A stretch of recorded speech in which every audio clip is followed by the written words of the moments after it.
जय हिंद स्टूडेंट, कैसे आप सभी लोग। उम्मीद करता हूँ सभी बहुत ही बढ़िया होंगे। So welcome to study for civil services. आज है 17 मार्च 2025 और आज के करंट अफेयर्स को हम लोग कवर करने वाले हैं। आप में से जो भी स्टूडेंट यूपीएससी, यूपीपीसीएस, बीपीएससी या किसी भी स्टेट पीएससी की तैयारी कर रहे हैं तो लेक्चर को एंड तक जरूर देखिएगा, क्योंकि यहाँ पर वो सभी न्यूज हम लोग कवर अप करते हैं जो एग्जामिनेशन के लिए काफी ज्यादा इंपॉर्टेंट होती है। और ये है हमारे ज्ञान सर। और ज्ञान सर का गाइस स्पेशल पेड बैच आपके लिए अवेलेबल है। UPPCS, BPSC, UKPSC, RO, ARO, BEO, UP triple SC exam की तैयारी कर रहे हो तो बैच को तुरंत ज्वाइन कर लो, क्योंकि यहाँ पर जीरो से लेकर सिलेक्शन तक की प्रॉपर तैयारी करवाई जाती है। इवन अगर आप हरियाणा, राजस्थान या छत्तीसगढ़ से बिलोंग करते हैं तो भी हमारे पास आपके लिए बैचेस अवेलेबल हैं। और अगर आप बताएंगे कि इन नंबर पर कांटेक्ट करके कि आप करंट अफेयर्स के लेक्चर्स को रेगुलरली फॉलो करते हैं तो आपको स्पेशल डिस्काउंट भी मिल जाएगा। और ये सब टॉपिक्स हैं जिनको हम लोग आज कवर अप करने वाले हैं, तो आप अपने साथ पेन और पेपर लेकर बैठिए। टॉपिक्स में जो भी इंपॉर्टेंट चीजें होंगी नोट डाउन करने वाली, वो मैं आपको बताऊंगा, वो आप नोट डाउन करिएगा। इसके अलावा आगे बढ़ने से पहले मैं आप लोग के थोड़े से कमेंट जो है वो देख लेता हूँ, आंसर देख लेता हूँ। बहुत बढ़िया, प्रीति मिश्रा, दिग्विजय का भी आंसर आया। दिग्विजय, काफी समय बाद आप आंसर कर रहे हो। आई नो वेरी वेल कि आप जो है वो रेगुलरली फॉलो करते हैं, बट आपके पास जो है वो टाइमिंग की कमी है, क्योंकि आप ऑलरेडी फोर्स में हैं। तो देखो यार, आपको अगर हायर पोजीशन चाहिए, हायर एडमिनिस्ट्रेटिव जॉब आपको जो है वो करनी है, तो आपको समय निकालना पड़ेगा। राइट, तो ट्राई करो, एक डिसिप्लिन मेंटेन करो कि भाई दिन में मुझे 4 से 5 घंटे पढ़ाई के लिए देना है, मतलब देना है, चाहे कुछ भी हो जाए, भले ही टुकड़ों में दो। एक एक घंटे करके 4 शिफ्ट में जो है वो कर लो तो भी चलेगा स्टार्टिंग में। फिर धीरे धीरे करके उस टाइम को जो है वो इंक्रीज करना शुरू करो, क्योंकि देखो अल्टीमेटली अगर वो पोजीशन चाहिए तो स्ट्रगल करना पड़ेगा बॉस। उसका कोई और दूसरा विकल्प नहीं है। शगुन सिंह वेरी गुड, पायल भारती फैंटास्टिक, आयुषी सिंह बहुत बढ़िया, आयुष गुप्ता बहुत बढ़िया यार, बढ़िया। गोल्डी एलेक्स ने लिखा है कि क्या हम चिकन खा सकते हैं। देखो ये कोई बड़ा मुद्दा नहीं है। राइट, मुझे खुशी जब होगी जब आप मुझसे कुछ डाउट्स पूछेंगे कि सर ये वाला टॉपिक में ये चीज कैसे हुई। करंट अफेयर्स के डाउट मतलब, और जनरल स्टडीज के डाउट्स आप हमारे पेड कोर्स के, आपके जनरल स्टडीज के मेंटर्स से जो है वो पूछ सकते हैं। और या फिर आपको इन जनरल प्रिपरेशन में कोई भी दिक्कत आ रही है वो आप पूछेंगे तो अच्छा लगेगा। आप पूछ रहे हैं कि क्या हम चिकन खा सकते हैं अभी। तो यस, देखो यार, वो आपकी चॉइस है, बट अभी क्या बर्ड फ्लू बहुत ज्यादा जो है वो फैल रहा है महाराष्ट्र में, तो बहुत हाई अलर्ट पर है ये चीज, ये डिजीज। बट अगर आप खाना चाहते हो तो आप ये इंश्योर करो कि जहां से आप प्रोक्योर कर रहे हो, जहां से खरीद रहे हो, वहां पर मतलब अच्छे रहे, हेल्दी चिकन जो है वो आपको अवेलेबल हो, क्योंकि पता लगे आप खाओ उसके बाद आपकी तबीयत खराब हो जाए तो फिर आपका बहुत टाइम जो है वो वेस्ट होगा। और इसलिए मैं सभी स्टूडेंट से कहना चाहता हूँ गाइस कि हेल्दी फूड इनटेक करो, एक्सरसाइज वगैरह करो, क्योंकि ये जो जर्नी है आपकी 1 से 2 साल की जर्नी है, और इस जर्नी जर्नी में आई डोंट वांट कि आप बीमार पड़े और बीमार पड़ने के बाद आपके एक एक 2 हफ्ते जो है वो फालतू में खराब हो। तो इसलिए अपने आप को हेल्दी रखो, क्योंकि जब पेट अच्छा रहेगा तो माइंड अच्छा रहेगा। सो श्रेया तिवारी वेरी गुड यार, आपने भी आंसर्स लिखे हैं। प्रीति मिश्रा बहुत बढ़िया, बहुत बढ़िया। आयुष गुप्ता फैंटास्टिक, बहुत बढ़िया सभी लोग। तो इसी प्रकार से आंसर्स लिखते चलिए। और मैं हूं आपका एजुकेटर कमलाक्ष झा। जय श्री महाकाल। चलिए स्टार्ट करते हैं हम लोग हमारे सेशन को। तो जो भी चीज मैं बताऊंगा वही चीज बस नोट डाउन करनी है, बाकी टॉपिक को आपको ध्यान से सुनना है। तो पहला जो टॉपिक है गाइज, ये काफी इंपॉर्टेंट है जीएस पेपर 1 के पॉइंट ऑफ व्यू से। तो गाइज एक रीसेंट स्टडी ने ये दिखाया है कि प्राचीन मानव, एंशियंट ह्यूमंस जो हुआ करते थे, वो 1.5 मिलियन साल पहले से हड्डी के औजारों का इस्तेमाल कर रहे थे। जो पहले ये सोची गई समय से लगभग 1 मिलियन साल पहले की बात है, यानी कि पहले जो आइडेंटिफाई किया था, तो उसके कंपैरिजन में 10 लाख साल पहले से ही मानव जो है वो हड्डियों के औजारों का उपयोग करना इन्होंने शुरू कर दिया। सबसे प्राचीन पत्थर के औजार 3.3 मिलियन साल पुराने हैं, जो ये दर्शाता है कि औजारों का इस्तेमाल होमोजीनस के आने से पहले भी होता था। ये स्टडी गाइस पुरानी सोच को चैलेंज करती है कि टूल मेकिंग सिर्फ मानवों मानवों का काम है। इसके अलावा ल्यूसी जैसे प्राचीन मानव के जीवाश्म की खोज भी टूल्स यूज के एवोल्यूशन को समझने में मदद करती है। तो देखो यहां पर मेन चीज जो है वो है ल्यूसी। राइट, तो ये बेसिकली एक मानव का नाम जो है वो रखा गया था। ये बेसिकली 3.2 मिलियन साल पुराने ह्यूमन एंसेस्टर है। इस टॉपिक में सिर्फ ये चीज लिखना, अभी रीसेंट स्टडी जो आई है वो इस डेट से रिलेटेड डायरेक्ट क्वेश्चन पूछते नहीं है, बट अभी इस टॉपिक में करंट अफेयर्स के पॉइंट ऑफ व्यू से बस इतना लिख लो कि ल्यूसी जो है उसके जीवाश्म मिले थे। ये 3.2 मिलियन साल पुराना ह्यूमन एंसेस्टर है।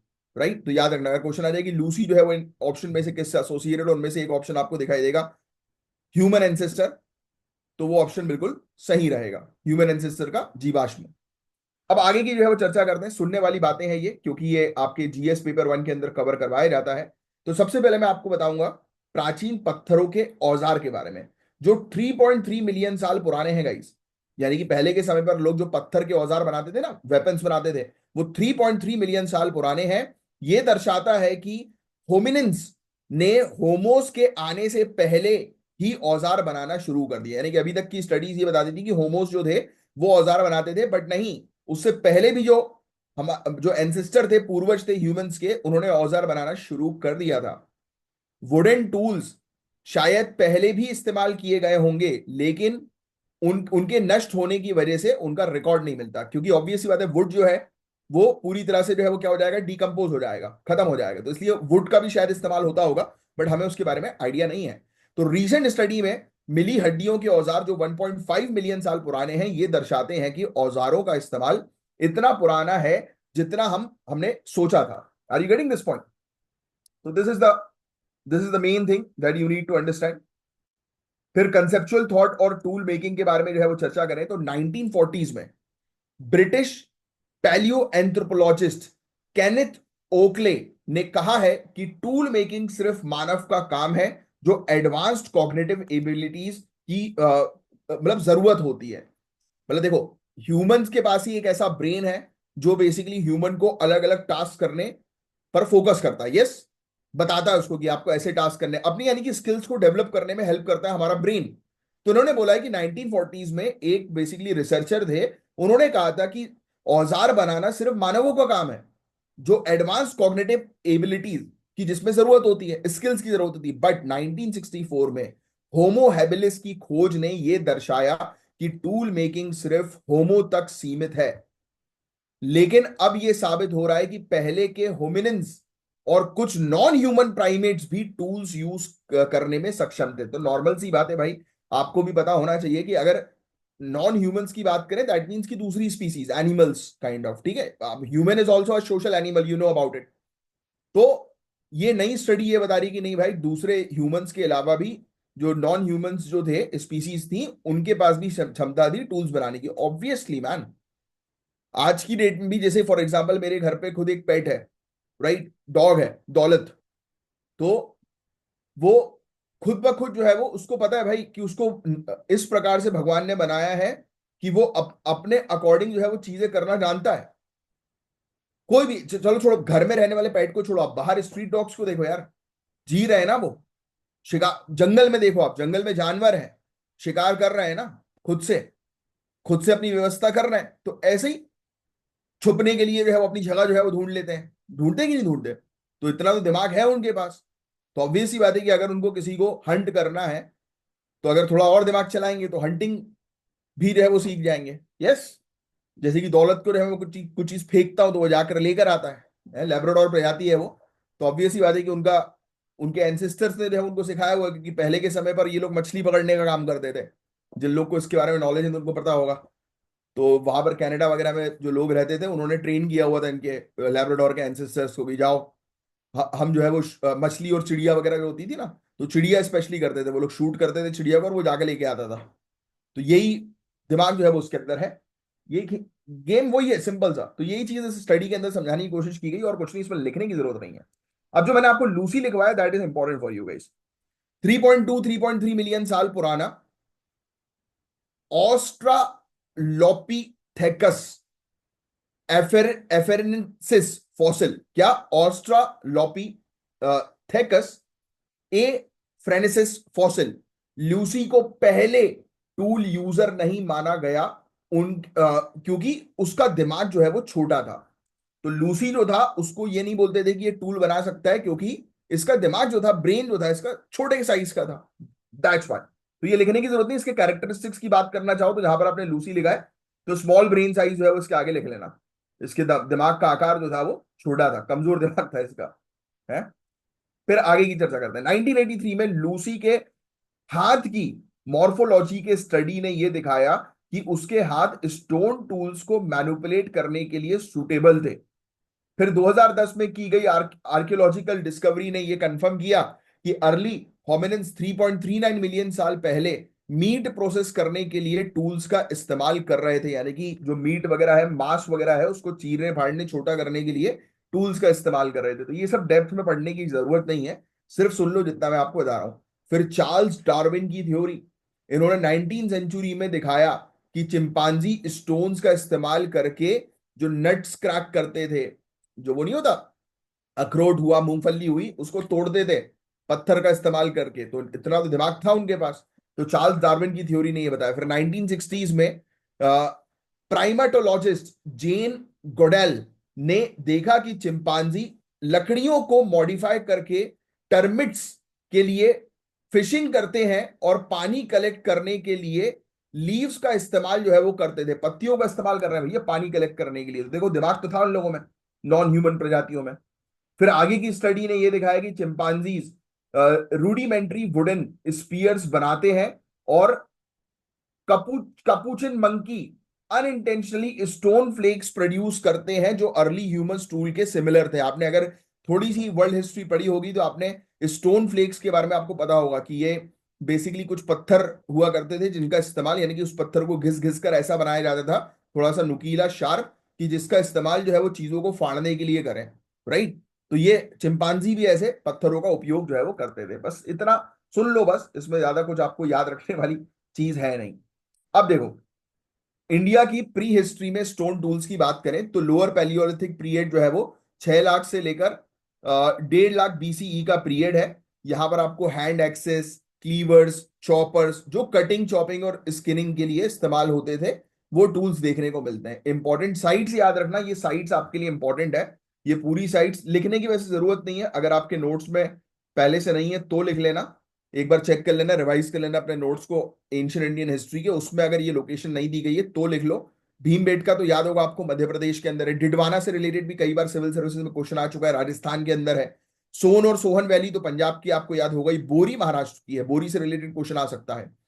फिर मिडिल पैलियोलिथिक पीरियड के टूल्स में flakes, blades, points, borers, scrapers, इनका इस्तेमाल जो है वो किया जाता था छोटे छोटे स्टोन पीसेस से, मतलब बनाया जाता था इनको। फिर ये नर्मदा वैली आपको ऑलरेडी पता है, राइट। नर्मदा वैली तो मध्य प्रदेश के अंदर है, बेलन वैली उत्तर प्रदेश, तुंगभद्रा क्षेत्र साउथ इंडिया का। ये फैक्ट्स तो आपको बताऊंगी, ये साइट्स के नाम थोड़े से याद रखना जरूरी है। अपर पैलियोलिथिक पीरियड का टाइम पीरियड 35,000 से लेकर 10,000 बीसीई का टाइम पीरियड। यहां पर और रिफाइंड ब्लेड्स, ब्यूरेंस और स्क्रैपर्स का इस्तेमाल होना शुरू हुआ, राइट। फिर भीमबेटका मध्य प्रदेश के अंदर है, कर्नाटक, महाराष्ट्र, गुजरात के सैंड ड्यून्स वगैरह में ये टूल्स नजर आए। फिर मीजोलिथिक पीरियड 9,000 से 4,000 बीसीई का पीरियड, यहां पर माइक्रोलिथ्स, स्मॉल स्टोन टूल्स का उपयोग जो है वो होना शुरू हो गया। बागोर राजस्थान में है, याद रखिएगा। आदमगढ़ मध्य प्रदेश में, वेरी इंपॉर्टेंट, कई बार एग्जामिनेशन में इससे रिलेटेड क्वेश्चन आ चुका है। फिर नियोलिथिक साइट 7,000 से लेकर 5,500 बीसीई का टाइम पीरियड, रेक्टेंगुलर और पॉलिश स्टोन कुल्हाड़ियों का इस्तेमाल होना शुरू हुआ। मेहरगढ़, ये तो उसमें भी पूछा जाता है बहुत ज्यादा, इंडस वैली सिविलाइजेशन की भी इंपॉर्टेंट साइट है। बुरजा होम भी कश्मीर की, गुफक्रल कश्मीर की, वेरी इंपॉर्टेंट, सेनुवर बिहार की, वेरी इंपॉर्टेंट साइट्स। तो इसमें आपको साइट्स के नाम बस थोड़ा सा जो है वो ध्यान में रखना जरूरी है। That's it guys. फिर नेक्स्ट आगे की जो है वो चर्चा करें तो देखो, डिसमेंटलिंग ह्यूमन एक्सेप्शनलिज्म, मतलब मानव असाधारणता का उन्मूलन। मतलब हम अब बताएंगे कि कुछ ऐसी चीजें हम लोग को जो है वो देखने को मिली है जिसने ओवरऑल प्रजातियों को और मानव की प्रजातियों को अलग किया, है ना। तो देखो, shifting perspectives on tools use, ये दर्शाता है कि टूल मेकिंग सिर्फ मानवों की विशेषता है। मतलब सभी प्रजाति पहले थी, उनमें से अब मानव, ह्यूमंस अलग क्यों हुए? क्योंकि ह्यूमन के पास वो स्किल्स थी, उन्होंने अपने दिमाग का उपयोग किया और स्टोन टूल्स बनाना शुरू किए, राइट। बल्कि कुछ अन्य प्रजातियों में भी ये देखा गया है, नो डाउट।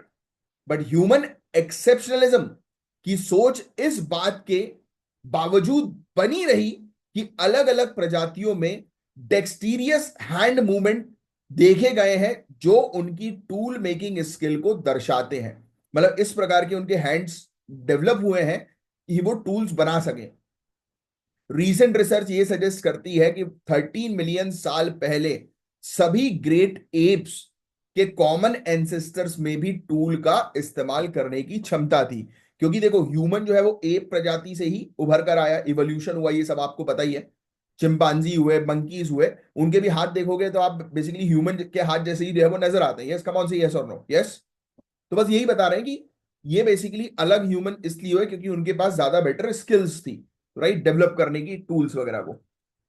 फिर इसके अलावा ये चीज हो गई। फिर इसके अलावा एंशियंट टूल्स का स्टडी ये दर्शाता है कि टेक्नोलॉजी इवोल्यूशन होमोसेपियन से पहले ही शुरू हो चुकी थी और शायद कॉग्निटिव डेवलपमेंट को प्रभावित किया इसने, यानी कि इंसान का जो ह्यूमन ब्रेन डेवलपमेंट होता है ना उसको इसने प्रभावित किया। अर्ली होमिनिन साइट्स में टूल्स की मौजूदगी ये दर्शाती है कि टूल्स का उपयोग और इनोवेशन सर्वाइवल स्ट्रेटेजी के लिए बहुत इंपॉर्टेंट था। नॉर्मल सी बात है, आप जानते ही हैं कि स्टोन टूल मेकिंग सर्वाइवल के लिए जरूरी है।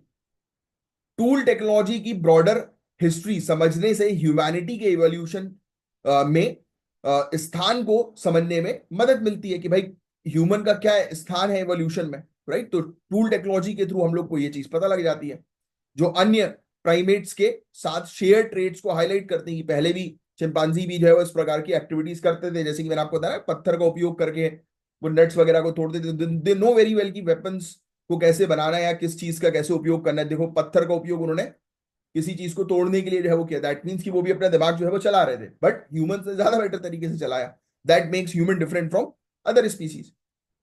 तो ये टॉपिक सिर्फ बेसिकली सुनने वाला था। इस टॉपिक के अंदर प्रीलिम्स के लिए टूल्स टेक्नोलॉजी के एवोल्यूशन पर सवाल आ सकते हैं, जैसे कि प्राचीन औजारों की मतलब किस टाइम पीरियड में इस्तेमाल हुआ, कुछ इंपॉर्टेंट साइट्स जहां पर कौन से टूल्स है वो मिले हैं, मीसोलिथिक, पैलियोलिथिक, या किस चीज के टूल्स मिले हैं। तो ऐसे क्वेश्चन आ सकते हैं मेंस के लिए। इस टॉपिक पर ऐसे या डिस्कशन लिखने के लिए पूछा जा सकता है जिसमें आपको टूल मेकिंग और ह्यूमन एवोल्यूशन के संबंध में अपने विचार रखने होंगे कि ह्यूमन एवोल्यूशन का टूल मेकिंग के साथ क्या कनेक्शन है। ऐसा क्वेश्चन बन सकता है, कमान। तो जो चीज मैंने आपको पढ़ाई है वो सिर्फ सुनने वाली चीजें थी, इसमें ज्यादा कोई रॉकेट साइंस की आवश्यकता नहीं थी। एक मिनट पानी पी लेता हूं मैं, फिर अपन आगे बढ़ते हैं।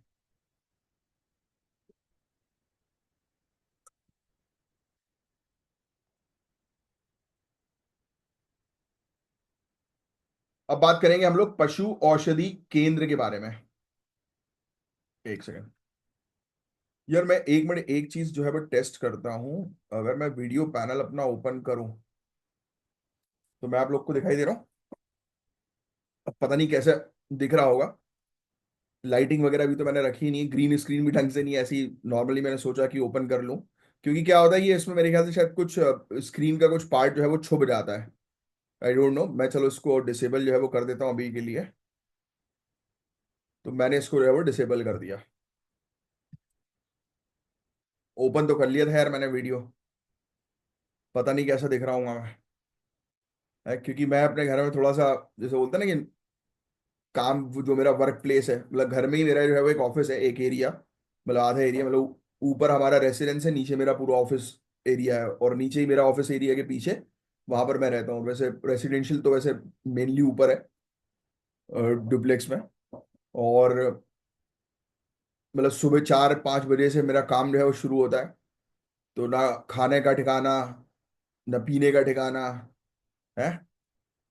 बट हाँ, थोड़ा बहुत जब बाहर निकलता हूँ तो मैं I use to take care about my self. तो उसके बाद ही मैं निकलता हूँ, टिप टॉप टाइम है। और ये हैबिट सबको रखनी चाहिए कि when you go outside, when you present yourself. अभी तो मैंने एक जनरली बस ऐसा देखा कि वीडियो जो है वो सही तरीके से आ रहा है कि नहीं आ रहा। अगर आया है तो आप मुझे बताना, तो वीडियो के साथ वी विल ट्राई।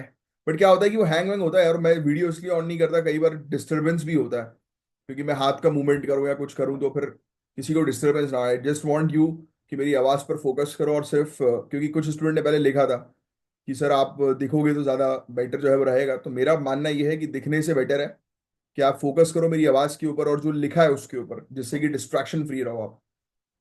क्योंकि कई बार पता लगे मैं पढ़ा रहा हूँ, पीछे से दौलत उचकता हुआ आ जाए, है तो आपका ध्यान उसकी तरफ चला जाएगा। I don't want these things to happen. चलो, पशु औषधि केंद्र, नेक्स्ट टॉपिक। अब पता नहीं मैंने वीडियो ऑन किया था उसके बाद ये वीडियो सही चले या ना चले, आई डोंट नो। मुझे कमेंट बॉक्स पे बताना जरूर कि हाँ ठीक था भाई। वैसे मैं चेक तो कर ही लूंगा। सॉरी। पशु औषधि केंद्र। तो सरकार ने इस पशु औषधि केंद्र शुरू किए हैं ताकि किसानों को सस्ती वेटेनरी दवाई मिल सके। पॉइंट टू बी नोटेड, लिख लो। पशु औषधि केंद्र ऑब्जेक्टिव क्या है? कि अफोर्डेबल वेटनरी मेडिसिन जो है वो मिल सके, किसको? किसानों को। That is the main objective, सस्ती वेटनरी दवाइयां मिल सके। ये केंद्र livestock health and disease control programme के तहत काम करता है, पॉइंट टू बी नोटेड। किसके अंडर है ये? Livestock health and disease control programme. इसका मकसद है किसानों के खर्चों को कम करना और उनके पशुओं की सेहत को बेहतर बनाना। यह केंद्र प्रधानमंत्री भारतीय जन औषधि केंद्र के मॉडल पर बनाया गया है, जो मनुष्यों के लिए सस्ती दवाई प्रदान करता है, जिसके बारे में कुछ दिनों पहले ही हमने डिस्कस किया। मेरा एक सिंपल सा क्वेश्चन है, प्रधानमंत्री जन औषधि केंद्र जो है वो कौन से ईयर में लॉन्च हुई, और यहां पर किस टाइप की मेडिसिन जो है वो अवेलेबल की जाती हैं? बस इतने, ये दो क्वेश्चन का आंसर अभी के अभी कमेंट बॉक्स पे लिख कर बताओ। अब सुनो, ये अब हम, हमारा तो मेन ऑब्जेक्टिव जो है वो है पशु औषधि केंद्र। तो आइए इसके बारे में और जानते हैं। तो इन केंद्र में सस्ती जेनेरिक वेटनरी मेडिसिन उपलब्ध कराई जाएंगी, जिससे किसानों पर आर्थिक बोझ कम होगा। एथनो वेटनरी मेडिसिन जो पारंपरिक ज्ञान पर आधारित है, जैसे कि आयुर्वेदिक होती है ना हमारे यहां, वैसे ही एथनो वेटनरी मेडिसिन, लिख लो, एथनो वेटनरी मेडिसिन पारंपरिक ज्ञान पर आधारित भी पशुओं के इलाज के लिए उपलब्ध होंगी। याद रखना कि ऐसी मेडिसिन जो होती है वो ट्रेडिशनल इंडियन नॉलेज के ऊपर बेस्ड बनाई जाती है। That is very important. ये चीज भी आपसे पूछा जा सकता है कि एथनो वेटनरी मेडिसिन क्या है।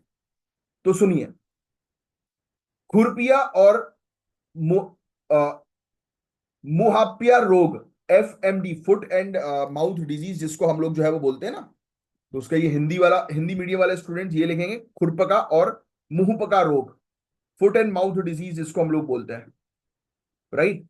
Bru सेलोसिस, peste des, petits ruminants, PPR, classical swine fever, very dangerous, lumpy skin disease. तो ये सब जो बीमारियां हैं, ऐसे जो रोग हैं, ये पशु उत्पादन पर प्रभाव डालते हैं, यानी कि प्रोडक्शन पर, लाइव स्टॉक के प्रोडक्शन पर जो है वो अफेक्ट डालते हैं। तो पशु औषधि केंद्र इस प्रकार की वैक्सीन भी प्रोवाइड कराएगी, यानी कि इनके नेशनल वैक्सीनेशन प्रोग्राम के साथ मिलकर ऐसे रोगों को खत्म किया जाएगा। तो कितनी बेहतरीन चीज जो है वो आने वाले समय में होने वाली है। ना ही सिर्फ ये दवाइयां प्रोवाइड कराएंगी, बल्कि वैक्सीनेशन ड्राइव्स भी जो है वो चलाएंगी, कैंपेन्स भी जो है वो चलाएंगी। Very important. तो बहुत से पशु रोग दूध और मांस के उत्पादन में कमी लाते हैं, जिससे किसानों की आय में कमी होती है, उनकी इनकम में कमी होती है। तो किफायती इलाज की आसानी से जो उपलब्धता होगी, एक्सेस जो होगा, एफोर्डेबल ट्रीटमेंट का, इससे किसानों पर आर्थिक दबाव जो है वो कम होगा। समझ रहे हो आप? अब सुनना, बहुत इंपॉर्टेंट चीज है। इस इसको मैनेज जो है वो किया जाएगा कोऑपरेटिव सोसाइटीज के द्वारा और प्रधानमंत्री किसान समृद्धि केंद्र के द्वारा। प्रधानमंत्री किसान समृद्धि केंद्र एक, आप कह सकते हो कि वन स्टॉप सेंटर के रूप में किसानों को बीज, फर्टिलाइजर, पेस्टिसाइड्स उपलब्ध कराते हैं। तो अब ये बेसिकली किसानों को मेडिसिन भी उपलब्ध कराएंगे। तो ये किसके थ्रू ऑपरेशन की जाएगी? तो याद रखना, कोऑपरेटिव सोसाइटी, सहकारिता समिति के द्वारा और इनके द्वारा, ये केंद्र के द्वारा, याद रखना कि इनके द्वारा ये पूरी चीज जो है वो मैनेज की जाएगी। पशु औषधि केंद्र को ये मैनेज करेंगे। ऐसे क्वेश्चन पूछे जा सकते हैं। ये योजना livestock health and disease control programme का हिस्सा है, जिसका बजट 2024 से 26 के लिए 3880 करोड़ रुपए रखा गया है। 75 करोड़ वेटनरी मेडिसिन सप्लाई और सेल्स इंसेंटिव्स के लिए अलग से एलोकेट किए गए हैं।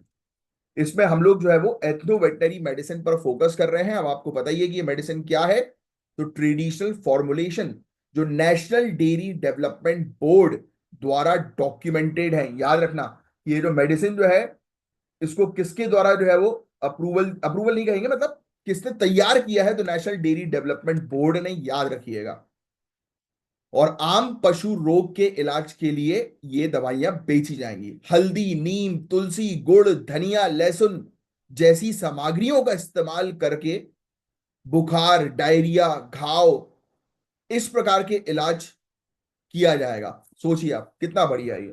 तो आपसे प्रीलिम्स में भी क्वेश्चन जो है वो पूछे जा सकते हैं कि पशु औषधि केंद्र के बारे में क्वेश्चन जो है वो आ सकते हैं। जितने पॉइंट्स मैंने आपको लिखवाए बस वो पॉइंट्स आपको ध्यान में रखने हैं। Livestock health and disease control programme एक सेंट्रली स्पॉन्सर्ड स्कीम है, ये भी लिख लो। Ministry of fisheries animal and husbandry dairying के अंदर जो है वो आती है। Department of animal husbandry and dairying के तहत जो है वो ऑपरेट की जाती है। ऑब्जेक्टिव यही है, ये देखो लिखा हुआ है कि जो भी पशु हैं उनकी हेल्थ और डिजीज को कंट्रोल करना। नॉर्मल सी चीज, लिखने की जरूरत नहीं है। इसका ऑब्जेक्टिव है कि पीपीआर वाली बीमारी को 2030 तक खत्म करना है। और ये स्वाइन क्लासिकल स्वाइन फीवर जो है उसको जो है वो वैक्सीनेशन के थ्रू जो है वो खत्म करना है, नेशनल पिग वैक्सीनेशन के थ्रू। ठीक है। क्रिटिकल एनिमल डिजीज को वैक्सीन के थ्रू जो है वो खत्म करने पर ये टारगेट करता है। इसके major component national animal disease control programme है, फुट एंड माउथ डिजीज के लिए, ब्रूसेलोसिस के लिए, livestock health and disease control भी इसका हम लोग को एक प्रोग्राम देखने को मिलता है। ठीक है। तो लाइव स्टॉक सेक्टर का इस ग्रो भी काफी अच्छे से कर रहा है। 5.50% इंडिया की ग्रॉस वैल्यू एडिड का हिस्सा है। तो ये सब आंकड़े अभी के लिए आपको लिखने की जरूरत नहीं है। 2/3 रूरल हाउस होल्ड जो है वो लाइव स्टॉक के ऊपर डिपेंडेंट है अपने आजीविका के लिए। इंडिया जो है वो मिल्क प्रोडक्शन में पहली रैंक पे आता है। मिल्क प्रोडक्शन में भी बढ़ोतरी देखने को मिली। एग प्रोडक्शन में भी हम लोग को बढ़ोतरी देखने को मिली, बट इंडिया जो है वो दूसरे नंबर पर आता है आफ्टर चाइना। एग प्रोडक्शन के मामले में मीट प्रोडक्शन में 5वें नंबर पर है पूरे दुनिया भर में। ये फैक्ट्स चाहो तो लिख सकते हो। गवर्नमेंट की इनिशिएटिव लिख लो आप। राष्ट्रीय गोकुल मिशन, सिर्फ नाम लिखना है इसके आप। National programme for dairy development, जिसके बारे में भी थोड़ी देर पहले भी हमने चर्चा करी। National live stock mission, animal husbandry infrastructure development fund. ठीक है। बस ये था गाइस पूरा वाला टॉपिक। होपफुली आपको पूरी चीज अच्छे समझ में आई होगी। अब जो नेक्स्ट टॉपिक है वो है इंडिया के फार्मास्यूटिकल सेक्टर का टॉपिक। तो भारत का फार्मास्यूटिकल सेक्टर दुनिया में तीसरा सबसे बड़ा है, लिख लो। और ये 50 बिलियन यूएस डॉलर का है। इंडिया का फार्मास्यूटिकल सेक्टर थर्ड है पूरे दुनिया भर में। थर्ड थर्ड नंबर पर आता है पूरे दुनिया भर में। ठीक है। कुछ चीज मैं आपको पहले इस सेक्टर के बारे में जो है वो बताऊंगा, फिर अपन टॉपिक की तरफ जो है वो आगे बढ़ेंगे। Let's start. ध्यान से सुनो। अब फार्मास्यूटिकल सेक्टर का योगदान जो है वो काफी अच्छा है ना। हमारी जीडीपी में भी काफी अच्छा कंट्रीब्यूशन देता है। ये एम्प्लॉयमेंट भी जनरेट करता है। लगभग कहा जाता है कि 8.5 से 9% लोग जो है उनको रोजगार प्रोवाइड कराता है फार्मास्यूटिकल सेक्टर, है ना। बट आज की डेट में सेक्टर से रिलेटेड काफी चैलेंजेस हैं। जैसे कि दवाइयों की क्वालिटी को लेकर काफी सारी अनएथिकल प्रैक्टिसेस भी होती हैं। जैसे अभी तो मैं एक दिन न्यूज है वो पढ़ रहा था, अभी 3-4 दिन पुरानी बात है शायद। उत्तर प्रदेश की न्यूज थी कि वहां पर तो एक धांधलेबाजी चल रही है कि एजेंट्स बन गए हैं जो पेशेंट्स को हॉस्पिटल पर लेकर आएंगे। उनको कमीशन मिलेगा 30-30% तक। कमीशन जो है वो दिया जा रहा है 20%, 30%। यानी कि कोई एजेंट किसी बड़े हॉस्पिटल में किसी पेशेंट को लेकर आ रहा है और फॉर एग्जाम्पल उसका बिल जो है वो हॉस्पिटल के अंदर 4 लाख रुपए जो है वो बन रहा है, तो उस 4 लाख का जो है 25%, 20% जो है वो कम से कम जो है वो उस एजेंट को मिल जाता है। तो लोग जो है वो पेशेंट ढूंढ ढूंढ कर हॉस्पिटल्स के अंदर दाखिला करवा रहे हैं। सोचिए आप, ये तो धांधलेबाजी चल रही है। और सेम चीज है वो फार्मास्यूटिकल सेक्टर में भी हम लोग को जो है वो देखने को मिलती है कि हम डॉक्टर को जो है वो इंसेंटिव दिया जाता है कि आप हमारे यहाँ बोलिए, हमारी दुकान से दवाई लोग खरीदे तो उसके बदले में। क्योंकि कई बार आप देखते हो कि डॉक्टर खुद ही बताता है आप उस दुकान से आके दवाई लीजिएगा। और कई बार आपने ये भी नोटिस किया होगा, डॉक्टर जो दवाई लिखता है वो उस दुकान के अलावा वो दवाई कहीं और मिलती नहीं है। पूरे शहर में ढूंढ लो आप। मेरे साथ कई बार हुआ है, कई बार। That means it is very clear कि डॉक्टर जो है वो उसके अपने बेनिफिट के लिए जो है वो चीज कर रहा है। कई बार आप देखते होंगे डॉक्टर की क्लिनिक के बाहर ही एक मेडिकल स्टोर उसका खुद का रहता है। तो वो बोलता है कि आप बाहर से दवाई ले लीजिए। बट आप थोड़ा सा सोचते हो कि नहीं यार, आपके दोस्त की दुकान है, वहां पे आपको जो है एक्स्ट्रा डिस्काउंट मिल जाएगा, तो आप वहां जाते हो तो दोस्त मना कर देता, बोलता भाई ये वाली दवाई तो नहीं है। गेम है भाई, पूरा पूरा गेम है। तो यही ऐसी चैलेंजेस जो है वो आज की डेट में रहे वो चल रहे हैं, उसी को लेकर चिंता जो है वो व्यक्त की गई है। बस यही है इस टॉपिक के अंदर और कुछ नहीं है। इंडियन फार्मास्यूटिकल अलायंस आईपीए, तो इन्होंने बोला है कि एलिमिनेट करो कस्टम ड्यूटीज को मेडिसिन इंपोर्ट पर फ्रॉम यूएस, यानी कि यूएस से जो भी मेडिसिन जो आती है उस पर कस्टम ड्यूटीज जो है वो हटाओ, है ना। जिससे कि इसी प्रकार का रेसिप्रोकल ट्रैफिक टैरिफ जो है वो हटे, जिससे कि यूएस भी हटा दे, क्योंकि इंडिया जेनरिक मेडिसिन जो है वो प्रोड्यूस करता है, जिससे काफी सारी कंट्रीज स्पेशली यूएसए को भी काफी नुकसान होता है। इसलिए आपने देखा हो काफी सारे फॉरेनर्स इंडिया के अंदर इलाज करवाने आते हैं, बिकॉज यहाँ पर इलाज सस्ता है। तो यूएस जो है एक बहुत ही इंपॉर्टेंट मार्केट है इंडिया की ड्रग मैन्युफैक्चरर्स के लिए। वहां पर 9 बिलियन यूएस डॉलर के हर साल मेडिसिन जो है वो इंपोर्ट होती हैं। 1/3 इंडिया का टोटल फार्मा एक्सपोर्ट जो है वो यूएसए जाता है। तो अब इंडियन फार्मास्यूटिकल अलायंस कह रहा है कि भाई आप जो है वो यूएसए से आने वाली दवाइयों पर टैरिफ जो है वो कम कर दो, जिससे कि हमारे यहाँ की दवाई वहां पर अच्छी तरीके से बिक सके। बस ये एक मेजर इशू था। अब यूएस मार्केट हमारे लिए क्यों इंपॉर्टेंट है, तो मैं आपको बता दिया कि भाई 1/3 हमारे यहाँ का एक्सपोर्ट जो है वो यूएसए में जाता है। इंडिया का फार्मास्यूटिकल प्रोडक्ट जो है वो बहुत अच्छी तरीके से यूएसए एक्सेप्ट करता है, क्योंकि हमारे प्रोडक्ट की क्वालिटी और मेनली अफोर्डेबिलिटी, क्वालिटी तो है ही है ऑब्वियसली, अफोर्डेबिलिटी ऑल्सो। पूरे दुनिया भर के एवरेज में आधी से भी ज्यादा कीमत पे हमारी मेडिसिन जो है वो अवेलेबल हो जाती हैं। तो आप अगर यूएसए की मेडिसिन के कस्टम ड्यूटीज को हटाओगे तो ऑब्वियस सी बात है यूएसए भी हमारी मेडिसिन के ऊपर कस्टम ड्यूटीज हटा देगा। चिंता जो है वो यूएसए को यही है। पेटेंट से रिलेटेड कॉपी वगैरह हो जाती है, काफी सारी चीजें, वो डर जो है वो रहता है। इंडिया फार्मास्यूटिकल कंपनी जो है वो हैविली रिलाय करती हैं कि वो जेनरिक वर्जन जो है वो ऑफ पेटेंट ड्रग्स का जो है वो तैयार करें, जिससे कि मेडिसिन प्राइस जो है वो अफोर्डेबल हो जाए। याद करो मैंने आपको ये ब्रांडेड ड्रग्स और जेनरिक ड्रग्स के बीच में क्या डिफरेंस होता है, पेटेंट के बारे में मैंने आपको पढ़ाया था, याद आ रहा है, कुछ कुछ दिनों पहले की बात है। तो इंडिया तीसरे, लिख लेना, ये इंडिया तीसरे नंबर पर आती है पूरे दुनिया भर में मेडिसिन को प्रोड्यूस करने के मामले में। ठीक है, अच्छा खासा हमारा फार्मास्यूटिकल मार्केट है, इंडिया का सबसे बड़ा पूरे दुनिया भर में। इंडिया जेनरिक मेडिसिन का सप्लायर है, सबसे बड़ा सप्लायर है इंडिया। एक्टिव फार्मास्यूटिकल इंग्रेडिएंट्स पता है आपको क्या होता है? इसके बिना बेसिकली दवाइयां जो है वो किसी काम की नहीं है। मतलब ये आप मान के चलो दवाइयों का अहम हिस्सा है, जो बेसिकली चाइना सबसे ज्यादा प्रोड्यूस करता है। इसी को ही ऑल्टरनेट करने के लिए हम जो है वो बेसिकली आज की डेट में एक्टिव फार्मास्यूटिकल इंग्रेडिएंट्स को प्रोड्यूस करने पर फोकस कर रहे हैं। तो इंडिया जो है वो 500 से ज्यादा एपीआई प्रोड्यूस करता है, जो कि ग्लोबल एपीआई मार्केट में 8% है। बट फिर भी हम पीछे हैं, अभी अभी और प्रोडक्शन पर हम फोकस कर रहे हैं। मेडिकल डिवाइस सेक्टर भी हमारा अच्छा खासा जो है वो ग्रो कर रहा है, 50 बिलियन यूएस डॉलर तक हम लोग को लेके जाना है 2030 तक। हमारे प्राइस सस्ते हैं, इसलिए हमारी मेडिसिन बिक जाती है। Government production link incentive schemes वगैरह के थ्रू जो है वो डोमेस्टिक मैन्युफैक्चरिंग को सपोर्ट कर रही है। रिसर्च एंड डेवलपमेंट भी हम अच्छा खासा करते हैं। ग्लोबल डिमांड भी हमारी मेडिसिन की बढ़ती है, अच्छा खासा एक्सपोर्ट भी हम करते हैं जेनरिक मेडिसिन को। बट चिंता यही वाली है, क्वालिटी से रिलेटेड चिंता कई बार, क्योंकि कुछ केसेस पता है आपको ऐसे आए थे कि कुछ कफ सिरप को जो है वो खाकर, पीकर मतलब, 2022 में गाम्बिया में रहने वाले लोगों की डेथ हो गई थी। ऐसे इंसिडेंट्स हम लोग को देखने को मिले, जिसने चिंताएं रेज कर दी कई बार।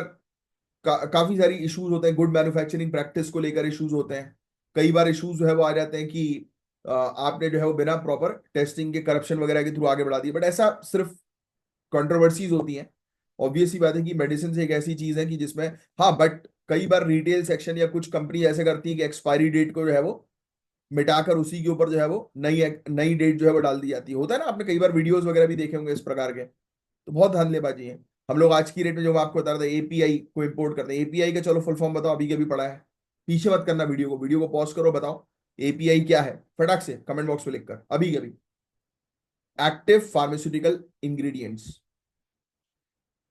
फिर प्राइस का प्रेशर, स्ट्रिक्ट प्राइस कंट्रोल लगाया जाता है national list of essential medicine के ऊपर।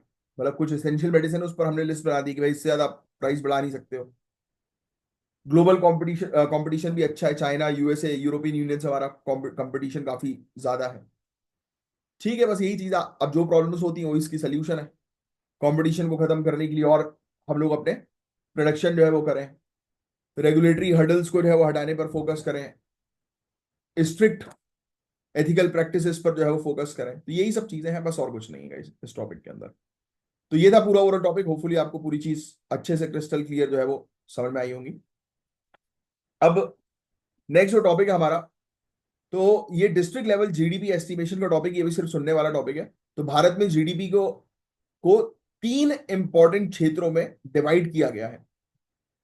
प्राथमिक द्वितीय और तृतीय, फर्स्ट सेकंड थर्ड, ये कैटेगरी हम लोग को जो है वो देखने को मिलती है जीडीपी की। देखो ये प्राइमरी सेक्टर है, जीडीपी का क्लासिफिकेशन, सेकेंडरी सेक्टर और टर्शरी सेक्टर। चाहो तो लिख लो कि इंडिया की जीडीपी को तीन मेजर सेक्टर्स में जो है वो डिवाइड किया गया है।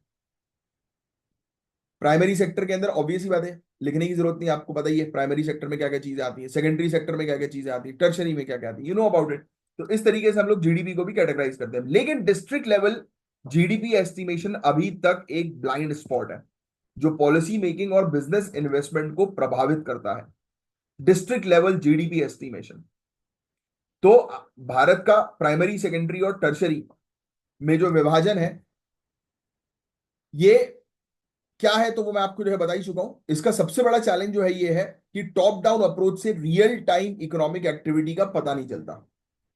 खास तौर पर अगर हम मैन्युफैक्चरिंग की बात करें या फिर उससे ज्यादा सर्विस सेक्टर की बात करें, तो आपको पता है कि सर्विस सेक्टर बहुत ह्यूज कंट्रीब्यूशन दे रहा है इंडिया के अंदर, राइट।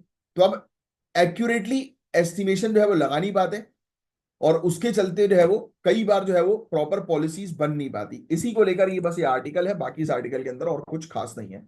इंडिया की इकोनॉमिक प्रोग्रेस जो है वो ट्रेडिशनली मेजर की जा रही है नेशनल और स्टेट लेवल जीडीपी पर। यस ऑब्वियसली आपको पता है हम नेशनल लेवल जीडीपी या स्टेट लेवल जीडीपी की बात करते हैं, बट डिस्ट्रिक्ट लेवल पर बात नहीं करते हैं। जब डिस्ट्रिक्ट लेवल पर बात नहीं करेंगे तो हमें फिर कैसे डिस्ट्रिक्ट के डेवलपमेंट के बारे में या गांव के डेवलपमेंट के बारे में पता चलेगा। यस, तो इसलिए कई बार हम लोग डिस्ट्रिक्ट को जो है वो छोड़ देते हैं, और इसी का नतीजा जो है वो ये होता है कि कुछ क्षेत्रों में डेवलपमेंट हो रहा है, कुछ क्षेत्रों में डेवलपमेंट नहीं हो रहा, right. This is the main reason. तो इंडिया को अगर 5 ट्रिलियन यूएस डॉलर की इकोनॉमी का टारगेट जो है वो अचीव करना है, तो ऑब्वियस सी बात है कि डिस्ट्रिक्ट वाइज इकोनॉमिक असेसमेंट की हमें आवश्यकता होगी। तो ये समझने वाला बस टॉपिक है, ठीक है। लिमिटेशन यही है कि इनएक्यूरेसी रहती है एस्टिमेशन के समय पर, top down approaches real time economic activity को कैप्चर नहीं कर पाता, डेटा गैप्स कई बार अनऑर्गेनाइज सेक्टर के कारण देखने को मिलते हैं, है ना। डिस्ट्रिक्ट लेवल इकोनॉमिक जो डेटा हम लोग को देखने को मिलता है वो one size fits all policy framework का हम लोग को देखने को मिलता है, जो कि रीजनल डिस्पैरिटी, वही मैं आपको बताया ना, कहीं पर डेवलपमेंट हो रहा है कहीं पर नहीं हो रहा, इस चीज को जो है वो इग्नोर कर दिया जाता है। यही चीजें बस, और कुछ नहीं है इसके अंदर। केस स्टडी वगैरह लिखने की आवश्यकता नहीं है। उत्तर प्रदेश जो है इसने इस मेथोडोलॉजी को पहले चैलेंज भी किया था। ये कहा था कि 25% उसकी ग्रॉस स्टेट वैल्यू एडेड का एग्रीकल्चर से आ रहा है, 65% वर्कफोर्स जो कि इस सेक्टर में एंगेज है वो प्रोवाइड करा रहे हैं। तो यही कहानी है। तो मिसकैलकुलेशन कई बार जो है पॉलिसी मेकिंग में दिक्कत जो है वो क्रिएट करता है। चैलेंजेस यही है कि आप क्यों डिस्ट्रिक्ट लेवल जीडीपी एस्टिमेशन नहीं कर पा रहे हो। काफी सारी डिस्ट्रिक्ट जो है वो हाईली रिलाई करती है इनफॉर्मल या अनऑर्गेनाइज इकोनॉमिक एक्टिविटी के ऊपर, दैट इज ट्रू। तो अब ऑब्वियसली बात है कि किसी डिस्ट्रिक्ट के अंदर मेन सोर्स ऑफ इनकम जो है वो अनऑर्गेनाइज सेक्टर के थ्रू जो है वो आ रही है, राइट।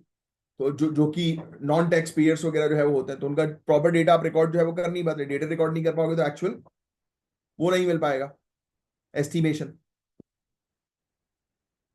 एक प्रॉपर स्टैटिस्टिकल इंफ्रास्ट्रक्चर को तैयार करने में पैसा लगेगा, ट्रेनिंग लगेगी, टेक्नोलॉजी लगेगी, जिसकी कमी है।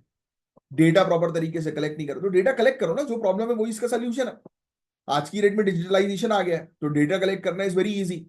आर्टिफिशियल इंटेलिजेंस का उपयोग करो, है ना।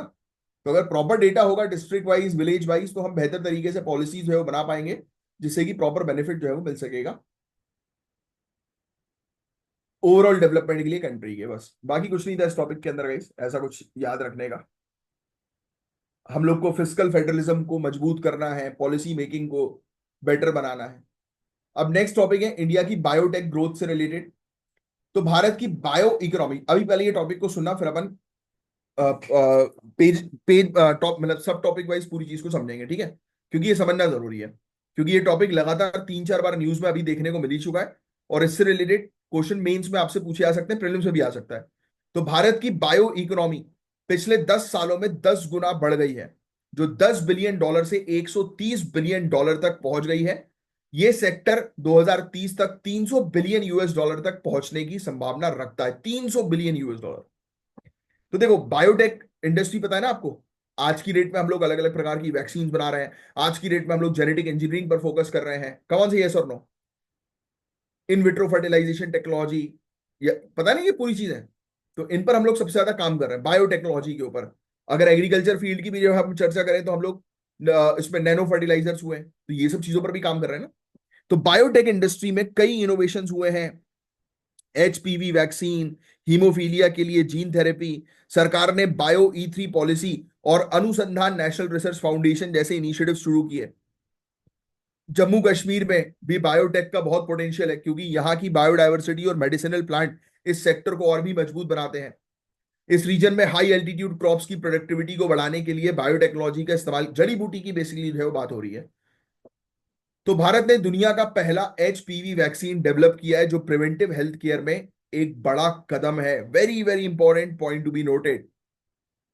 हमारी देसी खुद के द्वारा बनाई गई एंटीबायोटिक नेफिथ्रोमाइसिन की खोज ने भी फार्मास्यूटिकल सेक्टर को मजबूती दी है। तो बायोटेक्नोलॉजी में हम काफी तेजी से आगे बढ़ते जा रहे हैं। तो पहले लिखो इंडिया की ये मेंस में लिख सकते हो, बायो इकोनॉमी पिछले 10 सालों में 10 गुना ज्यादा बढ़ गई है।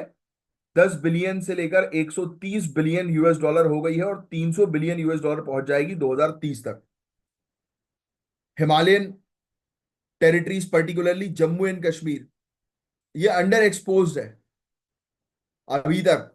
रैपिड ग्रोथ के बावजूद भी यहां पर ज्यादा ध्यान नहीं दिया जा रहा है। एक कॉन्फ्रेंस हुई थी, पीबीबी कॉन 2025 की, जम्मू कश्मीर में union minister of science and technology ने यह कहा कि भाई यहां पर बहुत ज्यादा रिसोर्सेज, बहुत संसाधन है जम्मू एंड कश्मीर के ऊपर, जिस पर गवर्नमेंट को ध्यान देना चाहिए। और यहां पर हम लोगों ने दुनिया की पहली ह्यूमन पेपिलोमा वायरस वैक्सीन जो है वो तैयार करी,